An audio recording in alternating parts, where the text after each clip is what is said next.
صبح بخیر دوستان عزیز بینندگان نوید بامدادی یکشنبه دوم دکبر. من عبدالله اشرف میزبان نوید بامدادی این صبح هستم و ابتدا شما را با وضع باد و هوای امروزه تاجیکستان آشنا میکنم. امروز در شهر دوشنبه بر پایه اطلاع مرکز آب و هواشناسی هوای بی بارش و آسمان بی غبار پیش بینی شده گرما به 13 درجه خواهد رسید. در ناحیه‌های تابع مرکز و ولایت سوخت و هم ختلان هوا ببارش شده و تا 11 درجه گرم می شود. نوید بامدادی را از خبرهای شمال تاجیکستان شروع میکنیم. دادگاه شهر استرافشان یک ساکن این شهر را برای کشتن ینگه و یا همسر برادرش به 10 سال زندان محکوم کرده است. در این باره دادستانی کل تاجیکستان روز 1 دکبر با نشر یک بیانیه رسمی در وبسایت رسمیش خبر داد. در این بیانیه آمده است که گلمیرا خوجایوا روز 18 می امسال هنگام مناقشه با گلشوده خوجایوا همسر برادرش او را چند کارد زد و در جای حادثه او به هلاکت رسیده است. هر دو در خانه والدان گلمیرا خوجایوا زندگی می‌کردند. در تاجیکستان جنجال‌های لفظی بین کلین و اعضای خانواده شوهر زیاد به نظر می‌رسد، اما کارتکشی بین آنها حادثه‌ای کم نظیر است. دادستانی نگفته است که حکم کی صادر شد، ولی عمدتاً خبر در مورد حکم دادگاه پس از سپری شدن مهلت نوشتن شکایت نشر می شود. بیننده ارجمند رو می‌رویم به خبر دیگر. امامعلی رحمان رئیس جمهوری تاجیکستان در جلسه حکومت شرکت دولتی هواپیمایی تاجیک ایر را تنقید کرده و امر داده است که فعالیت آن را آژانسی مبارزه با فساد مورد تفتیش قرار دهد. در جلسه حکومت در روز 29 نوامبر رئیس جمهور به 3 مشکل شرکت اشاره کرده است. ضمن این جلسه خیرالله رحیموف رئیس تاجیک ایر حضور داشته است و به گفته 2 فرد آگاه از مسئله امامعلی رحمان ضمن صحبت درباره فعالیت شرکت به موضوع خرید هواپیمای بزرگ بوینگ 767 دخل کرده است که بزرگترین هواپیمای مسافربر در تاجیکستان به حساب می رود. به قول مصاحبان رادیوی آزادی که نخواستند نامشان افشا شود، امامعلی رحمان ادعاها درباره گرانتر از قیمت اصلیش ثبت شدن هواپیما در سندها را در میان گذاشته است. رئیس جمهور از آژانسی مبارزه با کروپسیا خواسته است ادعاها در این باره را تحقیق کنند که تا کجا آن اساس دارند. ایرادهای دیگری رئیس جمهور همچنان پرداخت نشدن مزد کاری 3 ماهه کارمندان شرکت و قرض هنگفتی تاجیک ایر از شرکت تأمیناتی سوزشواری بوده است. بنابر قرضداری شرکت تأمینات سوزشواری تاجیکستان حدود 1 سال باز به تاجیک ایر سوزشواری نمی فروشد. هواپیماهای تاجیک ایر در خارج کشور مواد سوخت میگیرند و این حالت زود باعث تأخیر در پروازهای شرکت می شود. در همین هفته در پرواز کردن هواپیمای تاجیک ایر از شهر دوشنبه به خوجند محض به خاطر کمبود سوزشواری رخ داده است. مأموریت تاجیک ایر در رابطه با ایرادهای رئیس جمهور تاکنون پاسخ نداده است، اما خیرالله رحیموف رئیس آن در یک نشست خبری قبلی از رقابت ناسالم در تاجیکستان شکایت کرده بود. بیننده ارجمند رو می‌رویم به خبر دیگر از تاجیکستان. مقامات بازرسی دولتی اتومبیلی از رانندگان خواسته است که قبل از حرکت در راه درستی کاری چراغ‌های ماشینشان را تفتیش کنند، زیرا در صورت ویران بودن آنها جریمه می‌شوند. در اعلان ریاست این نهاد در وبسایت وزارت امور داخلی تاجیکستان گفته می شود سر از 1 دکبر تا 10 دکبر در تاجیکستان عملیات چراغ صورت می گیرد. هدف از عملیات به گفته ریاست پیشگیری صدمه‌های نقلیاتی و حادثه هایی است که با سبب ویران بودن ترتیب استفاده بری اسباب‌های روشنایی دهنده نقلیات رخ می دهند. در اعلان بازرسی دولتی اتومبیلی آمده است از تمام رانندگان واسطه‌های نقلیات خواهش کرده می شود که پیش از سفر برآمدن حالت تکنیکی چراغ‌های دوربین و نزدیک ماشین را از نظر گذرانند، زیرا این عمل برای بی‌خطری حرکت واسطه‌های نقلیات و پیشگیری صدمه‌ها علل خصوص در فصل سرما مساعدت خواهد کرد. در تاجیکستان چون در دیگر کشورهای جهان برای حرکت با چراغ‌های ویران جریمه و یا آگاهی مقرر شده است. بیننده ارجمند رو اوریم به خبر دیگر از ایالات متحده آمریکا. جورج بوش رئیس جمهوری 41 آمریکا در سن 94 سالگی از عالم درگذشت.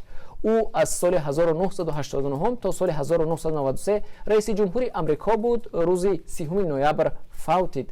دونالد ترامپ رئیس جمهوری کنونی آمریکا روز 1 دکبر با نشر یک بیانیه کوتاه در توییتر نوشت که او و خانمش میلانیا ترامپ همراه با ملت غمدار از این تلفات عزا گرفتند.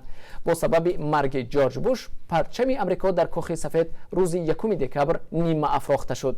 барак обама раиси ҷумҳури собиқи амрико дар як баёнияе гуфт ки амрико як меҳанпараст ва хидматкори хоксорашро талаф дод. ба гуфтаи ӯ ҷорҷ буш на танҳо ба ҳайси раиси ҷумҳур балки 70 соли дигар барои кишваре ки дӯст медошт хидмати софдилона кард. барак обама ҳамчунин гуфтааст ки ҷорҷ буш хислатҳое дошт ки бо хидмат барои дигарон ин кишварро бузург мекард.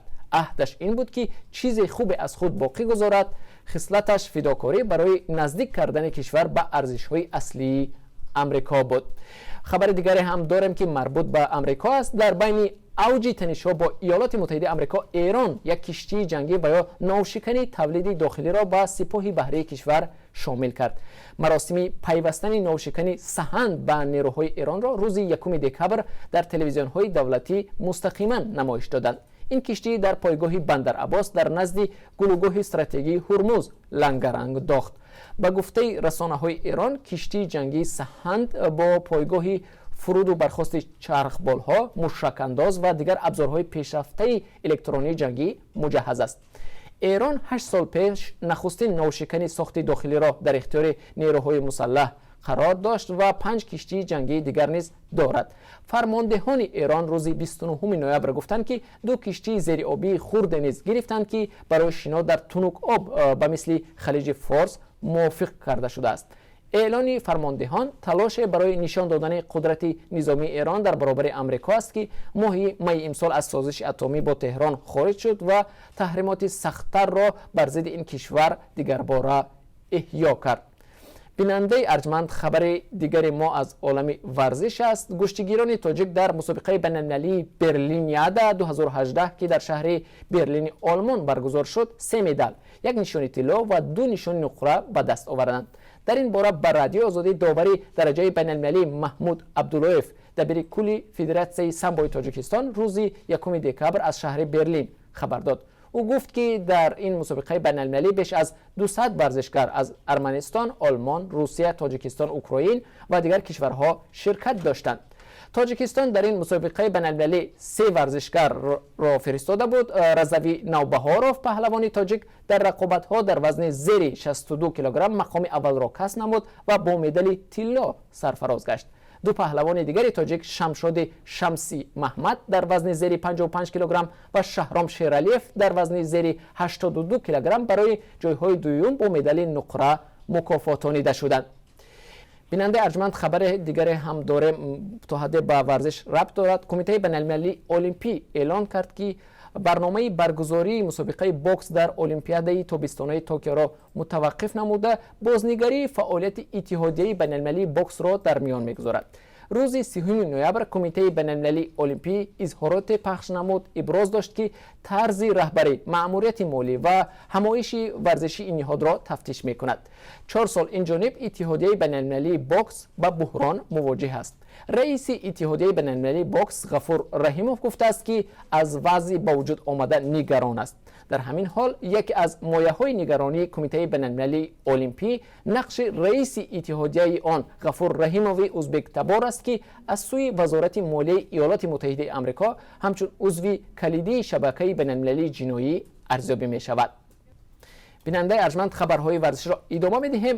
иттиҳодияи байналмилалии футбол ФИФА тасдиқ кард ки таҳқиқи иттиҳоми бадрафтории ҷинсиву равонӣ дар нисбати занони футболбози мунтахаби Афғонистонро шурӯъ кардааст. баъди нашри чунин айбнома дар нашрияи бритониявии Guardian, иттиҳоди футболи Афғонистон онро рад кард. дар изҳороти ФИФА ки 1 декабр нашр шудааст, гуфта мешавад ки иттиҳодия айбномаро ҷиддӣ арзёбӣ мекунад ва ин гуна рафтор ҳеҷ таҳаммуле нахоҳад дошт. рӯзи 30 ноябр нашрияи Guardian аз номи аъзои баландпояи футболи Афғонистон навишт ки бадрафторӣ дар моҳи феврали соли равон аснои тамрин дар яке аз урдугоҳҳои варзишии кишвари Урдун ба вуқӯъ пайваста буд. собиқ капитани мунтахаби занони футболбози Афғонистон Холида Попал ба ин нашрия иттилоъ дод ки бадрафторӣ аз тарафи мардони мансабдори иттиҳоди футболи Афғонистон дар нисбати занони футболбоз ҷой доштааст. ин хонум баъди таҳдид ба ҷонаш аз Афғонистон фирор кардааст. рӯзи шанбе дар шаҳри Кобул Саид Алиризо Оқозода, дабири кулли иттиҳоди футболи Афғонистон, ба хабарнигорон гуфт ки хабари бадрафтории мансабдорони иттиҳоди футболи Афғонистон асосе надорад. хулас ФИФА дар пайи таҳқиқи ин қазия аст. بیننده ارجمند، اینجا رسیدیم به پایان این نشر نویدی بامدادی. اخبار از این بیشتر را در وبسایت رادیو آزادی www.azadi.org دریافت کنید. تا دیدار و ملاقات های بعدی، خدا حافظی هر یک شما.